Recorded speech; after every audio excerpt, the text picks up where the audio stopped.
You know, I just want to continue hiding my face in my hand because I'm so embarrassed for this film. You know, because this film is embarrassing. It's embarrassing makes me not talk right. Again, it's embarrassing. It's childish. It's pointless. Waste of time. Waste of space. Especially a big waste of time because. Okay, no introduction. The Crow remake of this year, 2024. It was panned by critics. It bombed the box office badly. Why I say it's a waste of time because this film has been in development hell for 16 years, since 2008. You know, it's director Steve Norrington, who directed the first Blade film, and League of Extraordinary Gentlemen, was originally attached to direct, and from since then, it's been in development hell ever since for 16 years. You know, different directors, and especially different actors who want to play the Crow. From Luke Evans, Jason Momoa, Bradley Cooper, Mark Wahlberg, pretty much every big action star in the book, you know, and then it's only so with freaking Bill Skarsgard, which he's been starting freaking everything now, and I'm getting tired of seeing him, you know. I'm tired of seeing him. He was I keep on saying once again, he was a shit Pennywise. Barbarian, decent though, but the film was underwhelming overall though. But I really wasn't overall big on Bill Skarsgard though. Well, the reason is he's starring as upcoming Nosferatu film, which I talked about. He was in this film called Boy Kill World. I thought he was decent because the reason why because he had no dialogues, and maybe that was the reason why I thought he was decent because he didn't speak. But and then there was another one that he was oh yeah, John Wick chapter 4. This guy's been starting in freaking everything, getting freaking everything now, having his hand in everything now. I'm getting tired of seeing him now.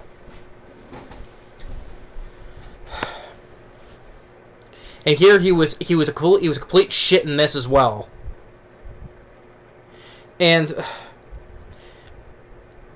but it doesn't matter because this film, it bombed the box office, made budget $50 million, worldwide about $13 million, $8 million in the US. It debuted at number 8. And guess what? All that time in development, 16 years spent. Guess what? Look what happens. It bombed badly, so overall it was all in vain. It was a complete waste of time of 16 years. First of all, why we need a remake of The Crow in the first place? Why? That's number one. Because you had the only good film was the first one with Brendan Lee. And speaking of the first Crow, the director Alex Pereira, sorry, pronounce his last name. He was even making fun of this movie as well. He even had negative things to say about this film as well. So hey, even the director of their first Crow, the original Crow, had bad things to say about this film. That says a lot. The only good one is the first one, and you know it's depressing to watch because of what happened to Brendan Lee. It is. Every time I want to watch the film, it's depressing as hell because of what happened to him.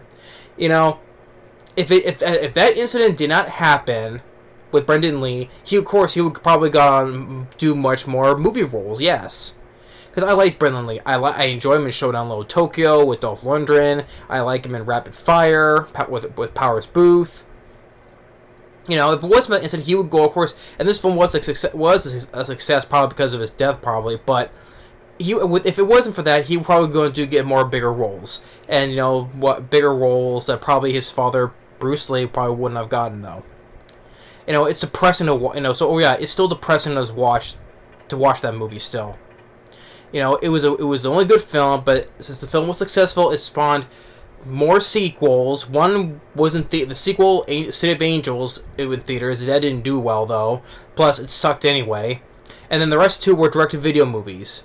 Salvation, it was only, I was gonna say mediocre because The reason why I say it's just mediocre, on the verge of being from being sucked, because hey, Kirsten Dunst I thought was only halfway decent, and plus the villain was Fred Ward. Rest in peace to Fred Ward, an actor I've always enjoyed from Tremors and Remo Williams and onwards. He was he was a decent bad guy in that though. But the third one, Salvation, was still mediocre because I wasn't really big on the guy who played the Crow.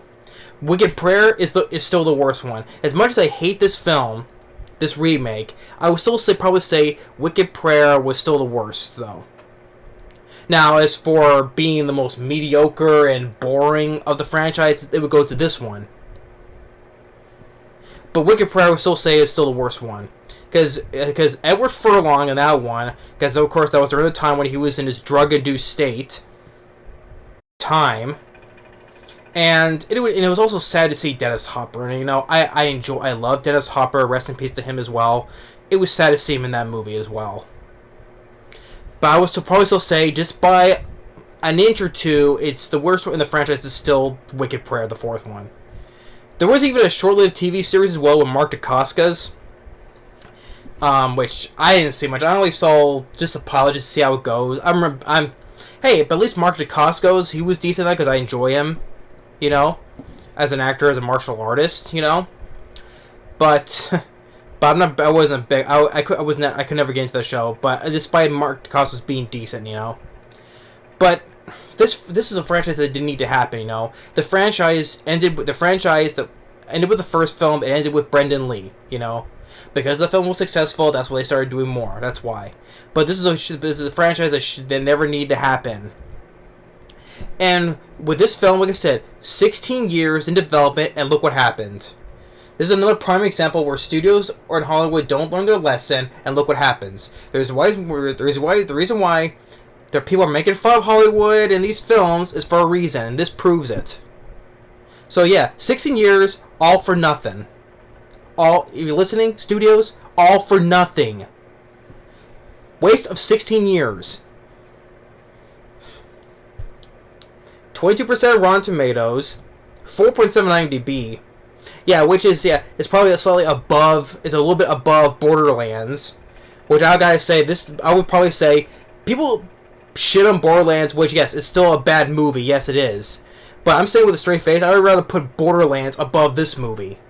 And I'm not exaggerating, and I'm not even kidding. I'm saying with a straight face. Because, at least Cate Blanchett was decent. At least Kevin Hart, I thought was decent as well, being a little more serious in that role.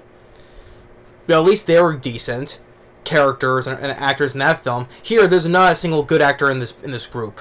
What minimum cast there is. Because, like I said, Bill Skarsgard sucked. The villain, Danny Houston... Anyone could have played this villain. He was just a generic, bland villain. That's basically what it is. It's about as bland and generic as they can come. Though the love interest, the Crow's girlfriend, nothing. The FK Twigs, I never heard of this woman. I never heard of her at all until this movie.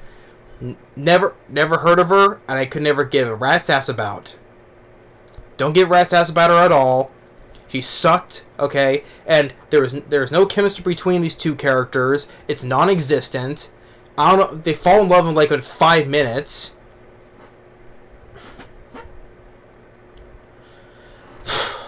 God. This year's also has been very shit as well, But like I said, I would rather watch Borderlands than this. Because big reason, this is a remake that never needed to happen anyway.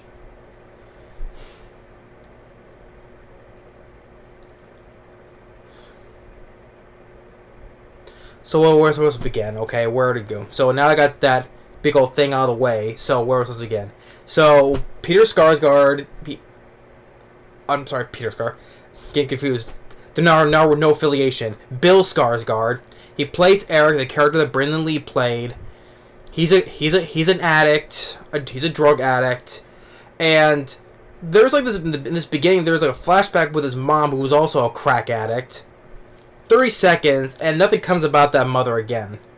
I guess it's supposed to be like, his mother was a crack addict, that's what you know about this character. And he has this dream about his horse dying. I'm like... so he sees a horse, his horse dying. I forget, he hurt his hands or something. This movie is just so weird. I barely can remember with this movie because I wanted to get this out of my mind as quick as I can. So, but yeah, this is dream about this horse. I'm like, are you trying to be like, too bad he wasn't seeing a white horse, because otherwise it'd be copying from Rob Zombie's Halloween, another shit film. From one shit to another. I'm surprised they didn't make him see a white horse. But he has this dream about his horse dying, and then yeah, he's an addict, and I think he's in this rehab center. Then there's this girl, FAK Twigs, which I don't get. You know, that's what I want to do. Snap her like a twig, you know. That's what she's as frail as. Thin and snaps like a twig. That's what I feel like doing. Or speaking of, I really eat the candy bar Twix. I love Twix. Those are one of my favorite candy bars, next to Nestle Crunch and peanut butter cups. But she's so thin. She kind of like breaks like a twig. And I guess she has to stay. She saw something, and I think that these criminals are after her. You know, and one thing, listener, like, okay, she has a phone, so if she sees all this, why don't you just upload this to the internet, or upload this to 911 to the police to give to the police as evidence, or you could just walk into a police station to give for the police as evidence, but no, either way, she's dumb for where they're done doing that, and of course, I think she purposely made herself get into the rehab place because she had with these drugs, and either way, it's dumb. It's dumb on either side what she's doing. Okay, and that's where she meets Bill Skarsgard, and they fall in love in for 5 minutes. They fall in love with each other. So they have this chemistry, which, like I said, their chemistry in this film is non-existent. And they plan to escape together, which is by far it's the easiest escape ever because nobody chases them, or this place lacks security so much. No alarm bells, no nothing. They escape. They go over this barbed wire fence. They put something over so they will cut themselves, and they get out of there. Easiest escape ever. They might as well just walk out the front door and that's it. They could just walked out the front door and nobody would notice. Easiest escape ever. And then they go to this. I think it's a lake or it's a pond, or I think it's a lake. Either way, they go to this pond and lake, have fun, and then they do the naughty, which you barely don't see anything except for Bill's bare ass. That's what it is. And then with Danny Houston, you know, he played William Stryker from X-Men Origins Wolverine. He played Poseidon from the Clash and Wrath of the Titans movies with Sam Worthington, Liam Neeson. He's been in quite a few other movies as well. But he's this bad guy who I don't think he offered his soul to Satan or something like that. He's a guy who he goes to one person, he says a word, and they do it. Controls them with this one word. Like if he tells you to off yourself with one word, boom, you're dead. And I forget. There was a character in another film that had like that exact same kind of power. You say one word, and the person he controls them does it. I forget. Was it that stupid that woman from Dr. Sleep? That the short hair blonde who you say one word, and then like in Dr. Sleep when she told Cliff Curtis to kill yourself, and he did it. That was sad too, because I like Cliff Curtis's character Billy, and too bad he had to die there. But it was like that character from that woman from Dr. Sleep. You said something to this one person, and they do it. So I think it was kind of like that character from Dr. Sleep with that kind of power. So, and one thing leads to another with the bad guy, him and his bad guys. One thing leads to another. They get to the both of them.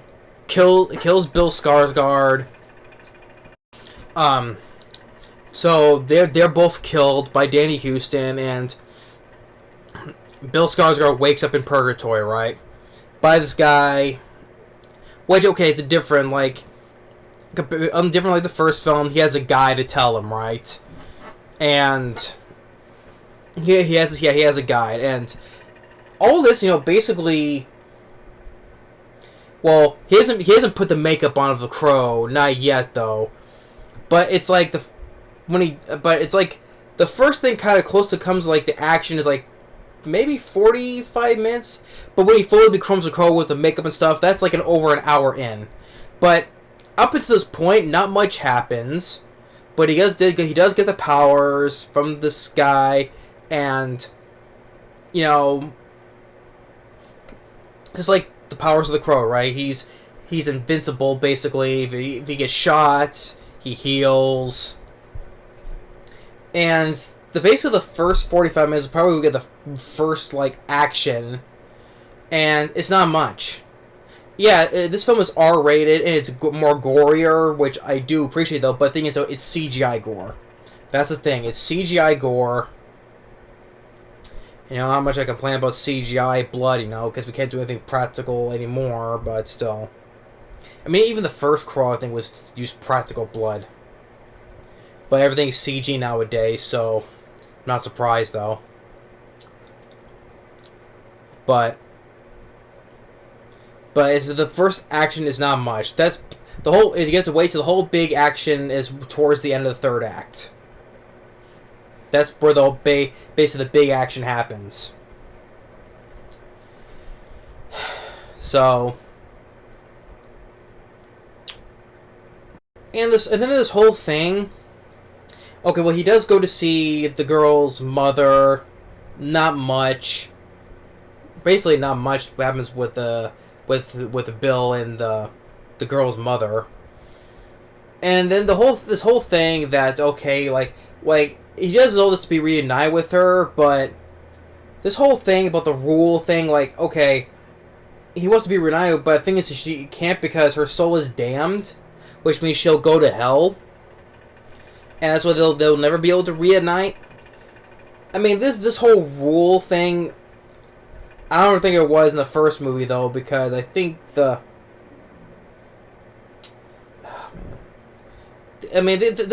even with the films, this whole rule changes thing with the whole thing. And speaking of the rules, the whole Crow, which is the symbol that brings it back, you don't see much of the Crow. Maybe I wasn't paying attention much. If I do, feel free to say if there was.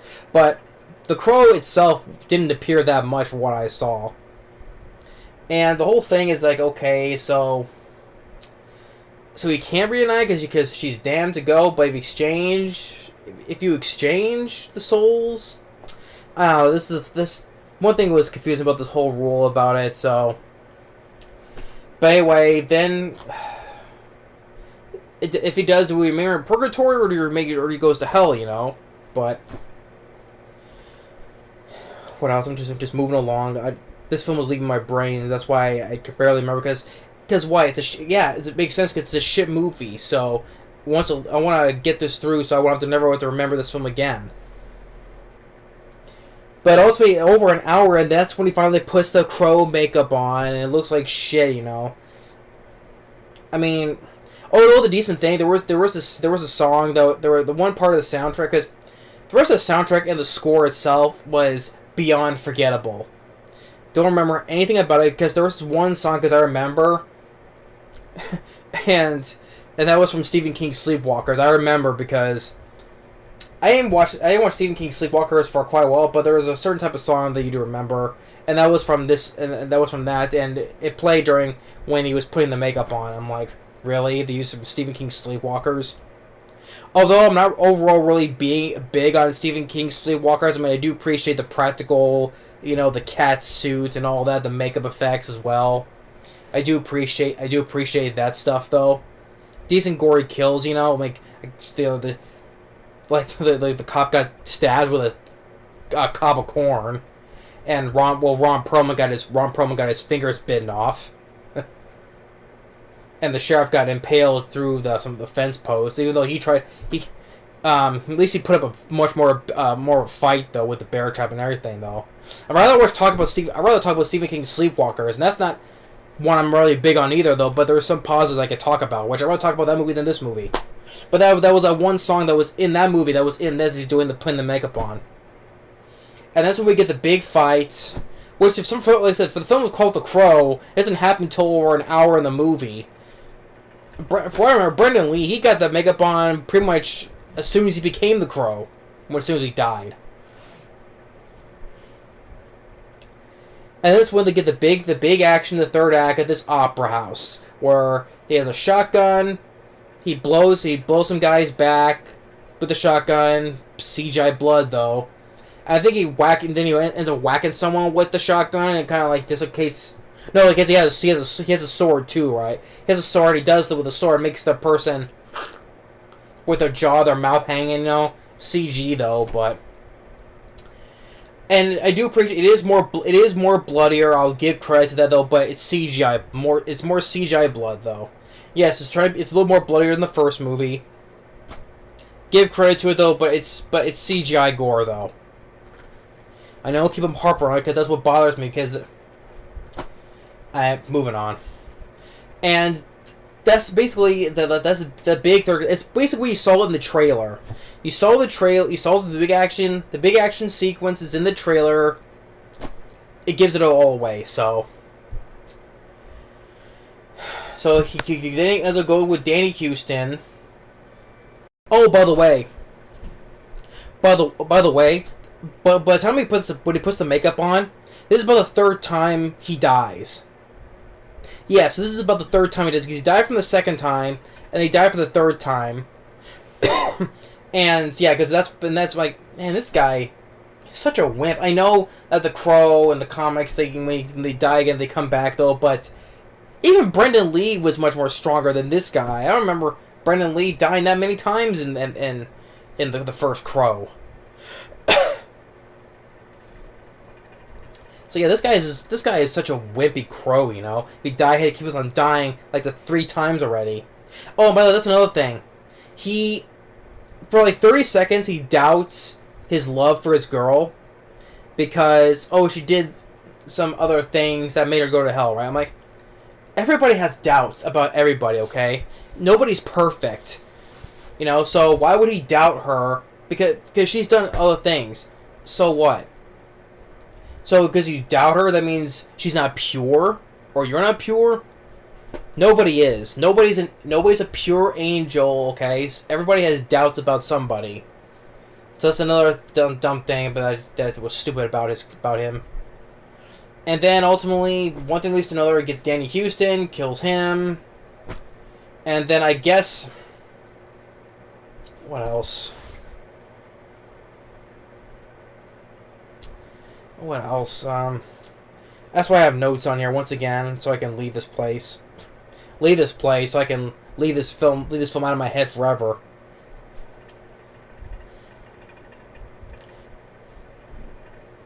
So yeah, okay. So he does save her, but the whole thing is that there's another part that's confusing. So he saves her.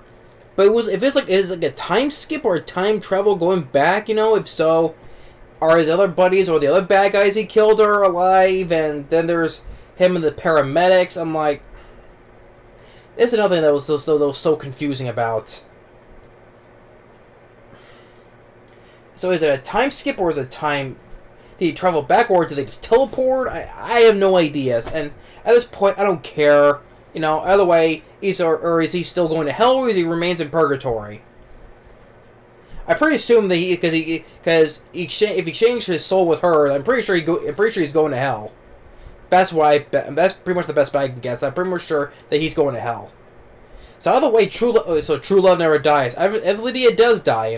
There is no true love for this franchise either. The only true love you have is for the first movie. That's it. Which never should have made it into a franchise in the first place.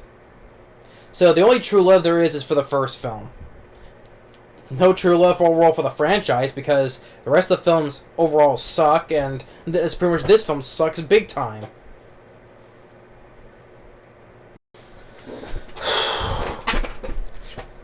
This film, bottom line, this film like the rest of the crap films this year, this film was a piece of shit. Once again, not once again, because I'm pretty like all the other films, the shitty films I've seen this year, from Borderlands, which I would say yes, I would rather put that above this movie, but Trap, M. Night, fuck M. Night. This, so let's see here.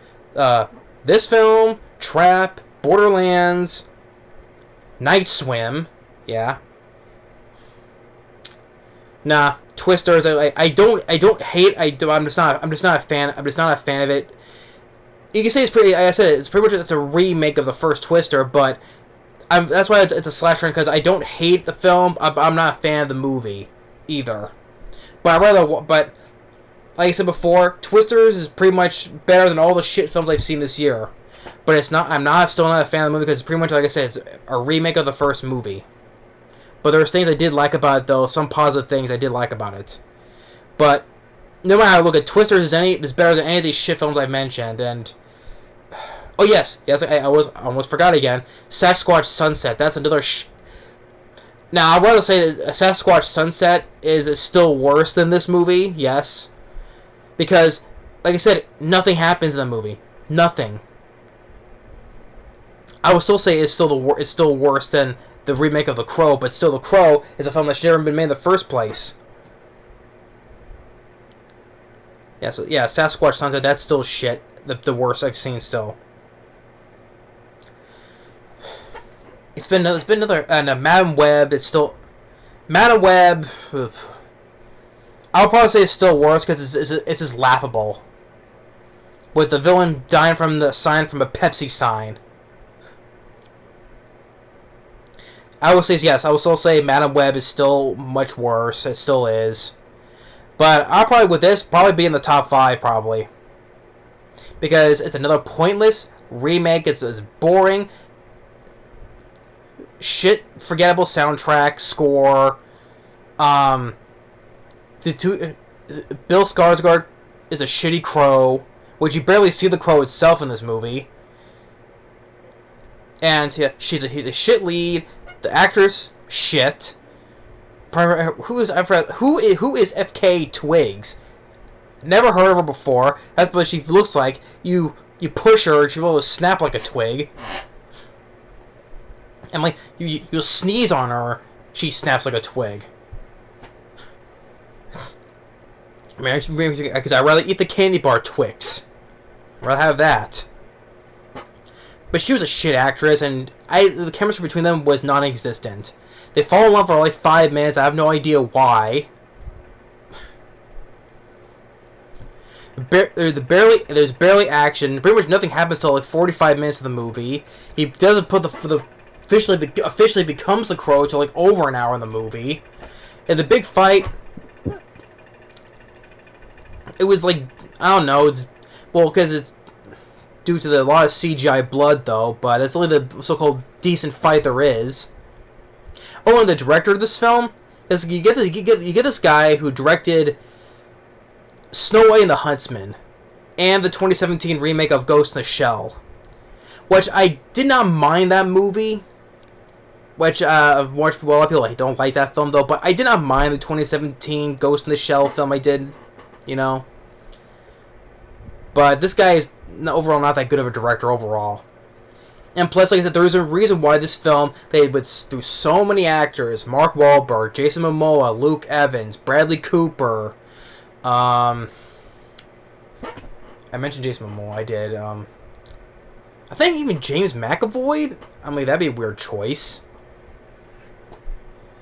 I think. I could be wrong, though. But all these actors they went through, all these different directors, Steve Norrington, among other directors, several written scripts. I think also even the ending, they even did a different ending for this film as well. Different from this, but either, I mean, maybe they chose this one because he gets to go to hell and probably do more depressing. Either way, the ending was shit, and I don't know what the other ending was, though, but I think they had a different ending, but they went with this. I don't know if that ending will be better, though, but it wouldn't save the movie in the slightest. So yeah, 16 years, all for nothing. Look what happened. Do they learn the lesson? Of course not. They don't care if they lose money, because they don't they don't learn. They don't. You know? They don't. It's a franchise that didn't need to go on this long. The first one is the only good one. That's it. It didn't need to go on to be a franchise. The film ended, or franchise, it ended with the first film. It ended with Brendan Lee. Okay? The rest of those films overall suck. The whole franchise overall sucked, without the exception of the first movie.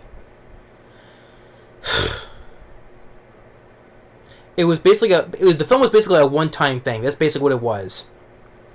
You know, rest in peace to Brendan Lee. You know, if it wasn't for that incident, if he was still alive today, he would go on to do much more bigger movies after The Crow, because this one was a big hit. The first one. I'm not referring to this movie. No. But if it wasn't Brendan Lee, then someone else would have taken the shot. Would have taken the shot instead of Brendan Lee. So the film would have been tragic anyway, if it was somebody else in his place. But no. The only good film was the first Crow. And yes, it's still depressing as watch because he's no longer with us. You know. I mean, it's probably says I go to be the same for Heath Ledger as the Joker in The Dark Knight, you know. But I could still watch it because he does a fantastic... Because Heath Ledger, he's the only good thing about that whole entire Christopher Nolan trilogy. And he did a fantastic job as a Joker, and he deserved his Oscar. So, but this film, remake, shit characters, zero chemistry, shit score, shit villain, shit CGI, shit CGI blood. Yeah, I appreciate the being more bloodier and gore, but it's CGI anyway. Time and wasted, 16 years, all for nothing. Not good under the director. Boring. Not much action except for the third act, because overall the film, nothing much happens for action except for the big third act. Doesn't become officially The Crow everything until like over an hour in. The guy is such a wimp. He dies freaking 3 times. Yeah, I get it. It makes him immortal and everything else, but I don't recall Brendan Lee dying 3 times in that movie. So, and like I said, shit actress, FK Twigs, whatever her name, whoever she is, shit anyway. And easiest escape from a hospital, doesn't matter, you know. Easy escape, no security, nothing. They don't go chase out. They're not even chased by anybody. Like I said, they could have just walked out the front door and nobody would have chased them. And they follow them for like 5 minutes, and for whatever for 5 minutes, and then that's where they fall in love. The guy has nothing. The opening with his mom, nothing comes about it. He sees his horse dying, his dreams. Like I said, I'm surprised he didn't see a white horse taken from a page from Rob Zombie's Halloween. You know, one shit even further into the shit. One shit to another. Fuck this movie, you know. Okay, once again, people never learn. People don't learn when it comes to remakes. Yes, there are exceptions. Okay, certain things there are exceptions. You know, I mean, there are certain exceptions like. Okay, I enjoyed Beverly Hills Cop 4. I was skeptical about it because, you know, years and years later after the third film, 30 years. But guess what? I was surprised by it. So there are certain exceptions that I can take, though. But that's like 95%, 95% suck, you know? So it's in like that 5%. Maybe 95% being too generous, okay? 95%, I probably am being too generous. Maybe I would say within 98% suck. So Beverly Hills Cop falls within like the 2%. Because very so often, you know, there are exceptions that I can accept, you know. Because majority of everything sucks nowadays. So far, like this year. Anyway, another shit remake. Never need to happen. And like I said, 16 years, all for nothing. So thanks for watching. Stay tuned for more. We'll see you next time. Later.